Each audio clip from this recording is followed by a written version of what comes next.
আসসালামু আলাইকুম, কেমন আছেন সবাই? চলে আসলাম নতুন আরেকটি ভিডিও নিয়ে। তো আজকে রান্না করছি নতুন আলু দিয়ে মুরগির মাংস।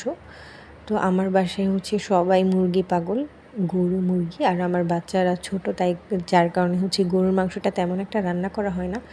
তো অল্প পরিমাণ মাংস নিয়ে নিয়েছি, আর আলু দিয়ে কষিয়ে রান্না করব। হালকা একটু ঝোল থাকবে, আর সিমি মটর শেষ হয়ে গিয়েছে যার কারণে দিতে পারিনি। সিমি মোটরের সিজনও শেষ, তেমন একটা পাওয়াও যায় না। একটা দোকানে সেদিন দেখেছিলাম, পরে আর কেনা হয়নি, টাকাও ছিল না। তো আজকে আমি আবার বাচ্চাদের নিয়ে একটু ইফতারের আগে নিচে নেমেছিলাম। তো কিছু সদাই কিনতে, মানে অনেক আইসক্রিম খেতে ইচ্ছা করছিল। যখন রোজার মাসে তো আসলে আমরা না খেয়ে থাকি, তখন আমাদের অনেক কিছুই খেতে ইচ্ছা করে, কিন্তু যখন আমরা রোজা খুলি তখন আসলে কিছুই খেতে ইচ্ছা করে না। ওখানে ছিল জিলাপি, তারপর লাল শাক নিয়েছিলাম 3 আটি।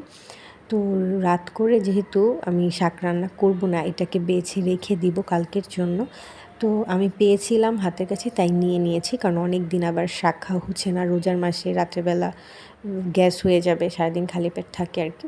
আচ্ছা, যাই হোক, তো কিছু ইফতারও নিয়েছিলাম সাথে।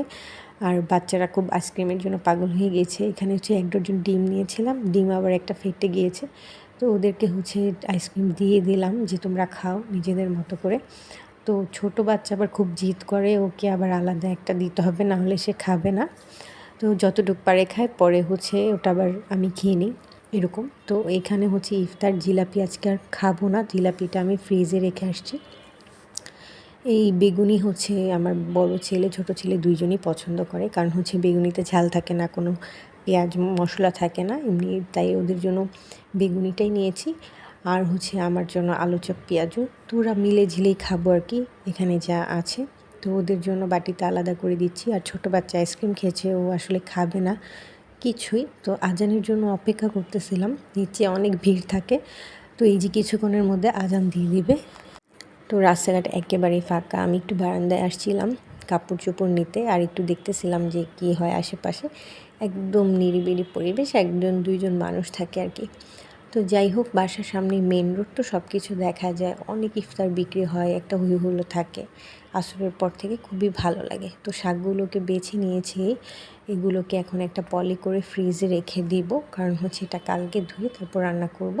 তোমরা চাইলে অনেকেই শাকগুলোকে এভাবে করে সংরক্ষণ করতে পারো, 2-3 দিন ভালোই যাবে। শুকনো একটা পলিতে রাখতে হবে, শাকও শুকনা থাকতে হবে, আর গুঁড়া ফালিয়ে এভাবে বেছে রাখলে শাক কিন্তু অনেক দিন থাকে, ধনিয়া পাতা, প্রত্যেকটা জিনিসই। তবে ফ্রিজে রেখে এতদিন কেউই খায় না, কারণ প্রতিদিনের বাজার, প্রতিদিন টাটকা টাটকা সবাই পছন্দ করে। আর এই তো আমি ইফতার করে তারপরে এই যে রাত্রেবেলা একটু রুটি খাবো, আর মাংসের একটু ঝোল, চামড়া, আমার আবার হাড্ডি, এগুলোই বেশি পছন্দ।